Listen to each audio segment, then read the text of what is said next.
Hey, welcome to Oddcast. I'm your host, Joe, and I'm joined today by CN, and we're going to go over some, entertaining news that we've heard. Yeah. Some might even call it infotainment. Yeah, it's an infotainment news segment. Yeah, there you go. Welcome to Infotainment News Odd. What? No, that doesn't work. I feel like maybe if it was like, welcome to Infotainment News, ODD. No, that doesn't sound That good doesn't work either. I don't know. I don't know where I was going with that. It doesn't matter. But I do know where we're going with this. My first story up is, what the fuck, Amazon? Like, what are you guys doing? Who's on your brainstorming team? So, for those of you who don't know, Amazon has recently released this idea that they've got where Alexa can take 60 seconds of audio footage from you. So I want you to picture that. That's essentially the length of one voicemail for those of you who are old enough to know about leaving voicemails. Yes. So if you were to leave a voicemail on a friend's box, they could turn that over to their Alexa, and Alexa would not only be able to imitate your speech, meaning the way that you sound, it would also be able to imitate how you talk, meaning your speech patterns, your inflections, your tones. It learns it. Why? Why would you want that? And on stage, their little presentation was, little Timmy asking Grandma to read part of The Wizard of Oz. Now, yeah, that's cute, right? It's kind of similar to Barf. It's creepy. Yeah, it's creepy because you have to picture it as people are going to use this for dead people. Like, it'd be one thing, like there are those companies out there that put the, like, sound imprint wave thing on like a plaque for an urn or whatever. That's still creepy, but this is worse because if you think of the negative implications, because there's always negative implications, picture this: your grieving grandfather gets a phone call from your grandma who died, and now she's asking for money or access to the bank account. Or you get a call from your daughter and she's asking for bail money. Now, I know what you're thinking. People aren't going to fall for that. Like, there are people buying Dollar General gift cards to pay the IRS. That is a thing that happens right now in America and in Britain. There are people buying gift cards to pay back the government money that they think they owe. That's how these scammers work. So just imagine what it's going to be when there's sophisticated AI software out there that can just record your voice and go with it. The problem that I have with the whole thing is that Amazon thought that this was a great idea to the point to where they actually had a whole stage performance thing going on with it. Alexa needs to chill the fuck out. Like, Amazon they're doing too much, way too much. It's the equivalency of Smith & Wesson getting on stage and being like, hey guys, we invented this new gun. It's really great for robbing banks. That's not a pitch. That's not a thing that you would do. Like, come on, guys. What's going on, Amazon? You can't think of something better to do? I mean, let us know in the comments what you think about the Amazon thing. It's ridiculous. I don't think it's going to do well. People are probably going to buy it just for entertainment value, but as far as an actual functional feature, no. I think people are going to buy it for novelty because they're going to do stupid shit with it. Yeah. And the stupid shit, by the way, that I'm talking about is they will go around copyright laws because they will just download audio of Samuel L. Jackson or Mr. T. That's a 60-second clip, and then play it to Alexa just so they can get Alexa to be like, I pity the fool who don't buy these towels. All right, now we're going to move on to something a little bit more what I would consider interesting. We're going to talk about PlayStation. Now, PlayStation's actually been on the topic of news across the gaming world since basically November 2020, okay? Now, demand for the PS5 has been on the rise since then, and you say on the rise, but did it ever decrease? It hasn't really decreased. I think a lot of people may have given up on it at some point. I mean, it's very possible that people have just said, I guess I get it when I get it. But yeah, I mean, you're not wrong. A lot of people threw in the towel. Yeah, a lot of people threw in the towel. Now, Sony has committed that they're going to significantly ramp up, and I'm going to say that in quotations, significantly ramp up their production of the PlayStation consoles despite the shortages of, the chip shortages that's been going on, especially with Intel. Now, the senior vice president of their global sales, her name is Victoria Rogers, and she said, quote, that we are thrilled to share that the Sony Interactive Entertainment has more than 2 million PlayStations sold, which I think is actually pretty ridiculous, actually. To those fans who have yet to get their hands on a console, please know that we are planning on a significant ramp up in the PlayStation 5 production this year, and we are working endlessly to make sure that PlayStation 5 is available for everyone who wants one. Now, I don't know what that says. Now, as far as I know, we looked at it earlier. There are currently PlayStation 5s on sale right now, available for I was you gonna say, to get. when did she put that statement out? The statement was actually put out, I think, about a week ago or 2 Okay, weeks so ago. so maybe she knew, but like I just want to share this with you guys. I follow people who sell PlayStations, like so for those of you who want a PlayStation, do not already have one, on Twitter, follow the guy Wario64. He Yeah. knows what he's talking about. He helped all three of us get our PlayStation 5s and then some extras for other people. Yeah. He puts out who's going to have it, when they're going to have it, and he broadcasts when they're sold out.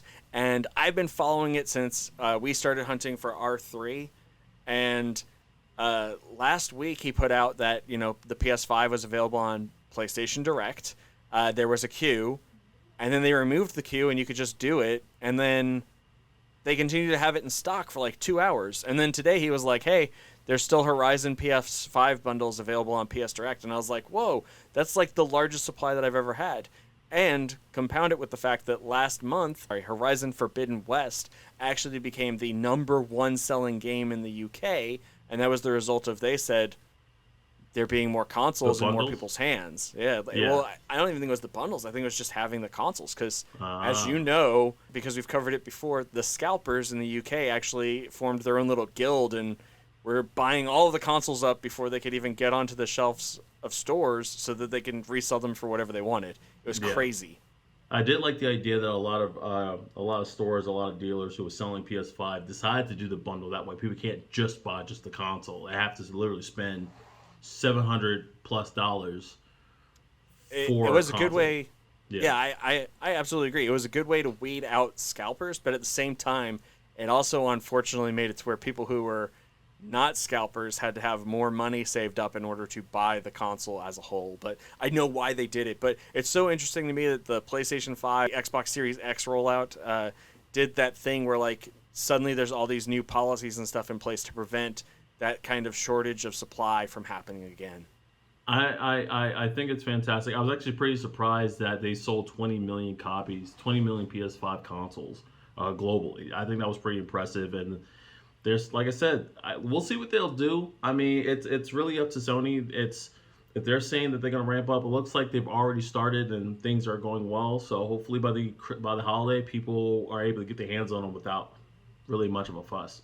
We'll see. Yeah, hopefully before God of War Ragnarok comes out. And Yeah. if you haven't already watched it, Sian actually did some coverage on the stuff that we know about God of War.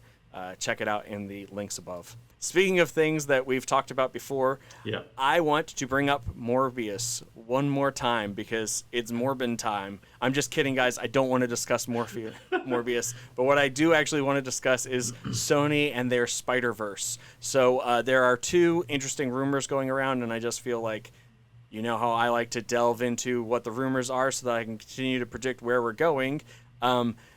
These are two things that we've heard.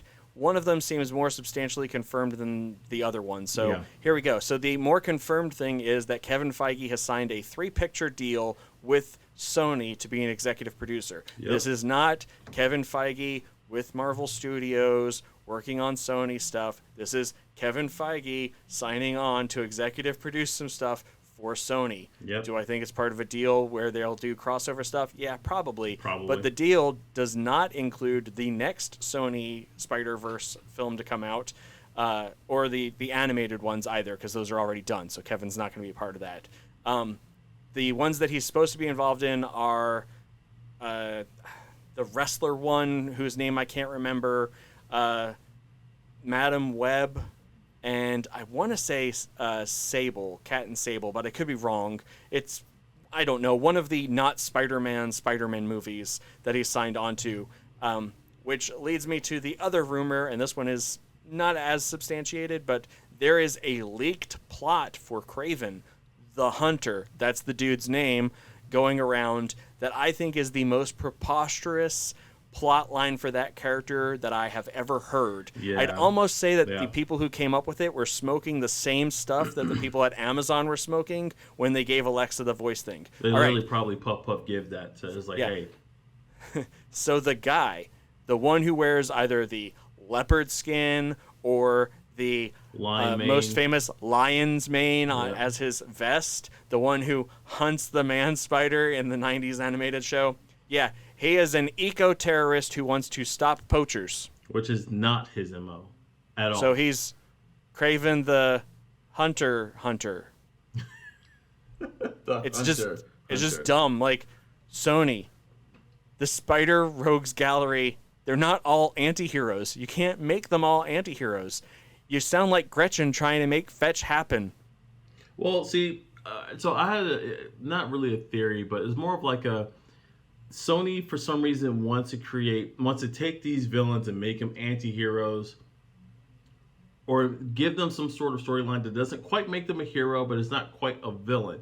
I don't understand that. Now, I think part of the reason why they do this is because that way they don't have to worry about trying to create a hero to fight a villain. Because, well, actually, no. Disney did it with Maleficent.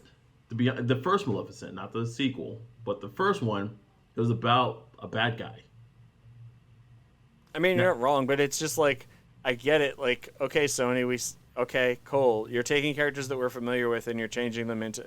It's just, I don't know. I have theories as to where they're going, and eventually I'm gonna put out a where are we going video about that, but it's not here yet. But you guys let us know in the comments. What are your thoughts? Do you think that another Spider-Verse movie in the vein of Morbius is a bad idea? Do you think that Kevin Feige is going to be able to salvage what Sony's trying to do? Do you think that Alexa having your relative's voice is dumb? And do you The answer is yes. The answer is yes. Do you already have a PlayStation 5? If not, are you still looking to try and get one? Let us know in the comments. And while you're down there, go ahead and hit that subscribe and little bell for notifications. And we will catch you next time. Later, guys. Peace.